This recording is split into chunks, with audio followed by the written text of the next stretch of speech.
On y va.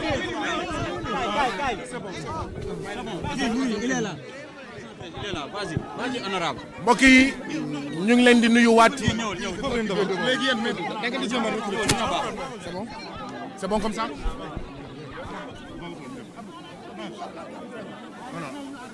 Voilà, vous venez à Rufisque pour la campagne.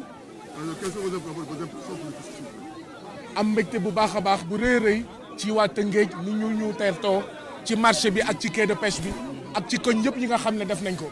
dem nañ seeti jaaykatu soble yi ci pàkku soble yi ci yoon bi nga xam ne ñu ngi ko woowee rue Ousmane Sonko donc dugg nañ fu nekk ci Tëngéej ba fii ci quai de pêche bu Tëngéej ñu ngi gërëm di sant mobilisation patriote yu Tëngéej mobilisation coalition Diomaye président ci Tëngéej ak tertu bi nga xam ne def nañu ko bi ñu egsee nag police su Macky Sall jéem na saboter suñu campagne muy ñaareelu yoon defoon nañ ko marché HLM ñu egg si marché HLM ñu ne ñu on a reçu l'ordre que ngeen jóge fi ñu forcé ñu dem tey dañoo egg si balaay 4 heures ñu ñëw ñu jàpp suñu chauffeur yóbbu nañ ko commissariat ñu naan déet ñu saboo suñu ñeenti roue oto ñu naan déet d'accord ñu ne ñu dañoo soxla autorisation pour distribuer ay flyers finalement ñeenti auto police yi dañoo dem xam ngeen loolu lu muy tekki mooy dañuy tappaas xam ngeen loolu lu muy tekki mooy dañuy xëble dañuy jéem a xëbal kon moo tax may lancer appel à toutes les coalitions du Sénégal à tous les candidats du Sénégal ñun ñoo am dëgg depuis bu député Yewwi Askan Wi dugalee recours conseil constitutionnel dafa suspendre la loi anticonstitutionnelle bi dàq élection yi kon bu ñu tiit bu ñu ragal policiers yi dañuy jéem a tiital la preuve mooy professeur Mary Teuw Niane Bara Diouf Mamay Diokou ak ñoom seen ak Assane Diop mii nga xam ne moo ñu dalal ak Rama Bodian dañoo egsi fii ñu ne ñu da ngeen soxla autorisation bu ngeen amulee autorisation du ngeen séddale waaye mujjantel bi àndoon ngeen ak ñun gis ngeen ñu ñuy wax ak askan wi di saafonte ak askan wi lu ñu wax mooy élection par force askan wi waxuñu dialogue askan wi waxul amnistie askan wi dafa ne élection par force nañu déglu askan wi li mu bëgg mooy élection askan wi nee na Macky dégage askan wi nee na Macky Sall li ko fi dese mooy 2 avril askan wi li mu wax mooy libérer Sonko et tous les otages politiques askan wi lu mu wax mooy élection par force te nanguwuñu élection le 15 décembre 15 septembre 15 octobre 15 juillet 15 août 15 mai élection 25 février lañ ko am. Élection par force. lii kon moo ñu fi indi. Élection par force. ñu ngi laaj nag suñu chauffeur bi nañ ko bàyyi mu ñibbi muy Dame libéré nañ ko ñu ngi may xamal ne libéré nañ ko suñu chauffeur Dame léegi nag nañu libéré suñu oto ñu ne libéré nañ suñu oto léegi nag nañu ànd libéré Sénégal. Libérez Sonko! Libérez Sonko! Libérez Sénégal! Libérez Tëngéej! Libérez Tëngéej! kon ñu ñëwoon wax suñu mbokk yi nga xam ne ñoo nekk fii ci quai de pêche bi la coalition Diomaye président était venue s'entretenir avec les populations de Rufisque pour les habituer au bulletin de vote de la coalition Diomaye président du candidat Bassirou Diomaye Diakhar Faye.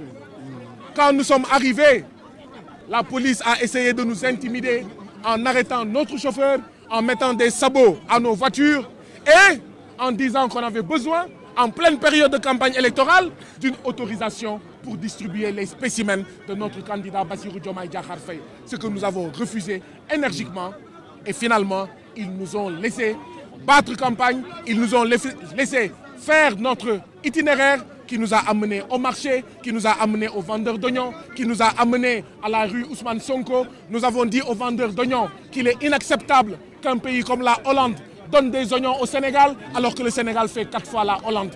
Il est inacceptable, c'est ce que nous avons dit aux acteurs de la pêche que nous avons trouvés à ce quai de pêche. Il est inacceptable que dans ce pays-là, Macky Sall brade la mer des Sénégalais aux bateaux de pêche européens, aux bateaux de pêche japonais, alors que nos vendeuses de ketchup, nos mareyeurs, nos pêcheurs ne voient plus de poissons. C'est pourquoi la coalition Diomaye Président dit pour nous réapproprier nos ressources, pour une souveraineté pleine et entière des populations sur nos ressources, à commencer par nos ressources halieutiques. Il faut voter le candidat Bassirou Diomaye Diakhar Faye. Il faut voter le 25 février prochain pour, d'accord, la coalition Diomaye Président. Nous avons dit aux populations qu'il est inacceptable qu'au moment où les Sénégalais n'arrivent plus à acheter le yaboy, que Macky Sall permette qu'il y ait des usines qui fassent des farines de poisson. Il faut 5 kilos de poisson pour avoir 1 kilo de farine.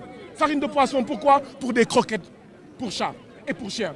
Alors que nos jeunes sont en train de mourir dans la mer parce qu'on n'a plus de poissons. Il est inacceptable que s'installent dans ce pays-là des usines pour faire de l'huile de poisson alors qu'il faut 20 kilos de poisson pour avoir 1 litre d'huile. C'est inacceptable et nous allons changer tout cela. Nous allons renégocier les accords de pêche pour les vendeuses de ketchup, les vendeuses de poissons, les pêcheurs. La campagne va se poursuivre.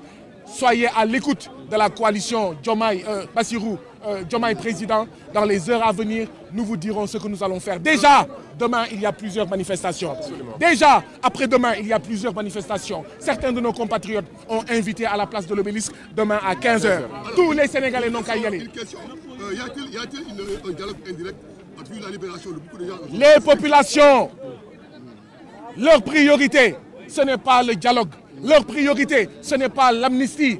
Vous les avez entendus. Les populations ont scandé à tue-tête « Libérez Sonko, élection par force ». Voilà l'agenda des populations. Et nous, coalition Diomaye Président, nous ne suivrons pas Macky Sall dans son agenda. Rappelez-vous, en 2012, il était allé battre campagne. Aujourd'hui, ce qui s'impose à nous, c'est de lutter contre le coup d'État de Macky Sall. 2, battre campagne. Voilà nos 2 priorités. Tout le reste, ce n'est pas notre discours. Nos 2 priorités, c'est non au coup d'État de Macky Sall et pour une élection présidentielle.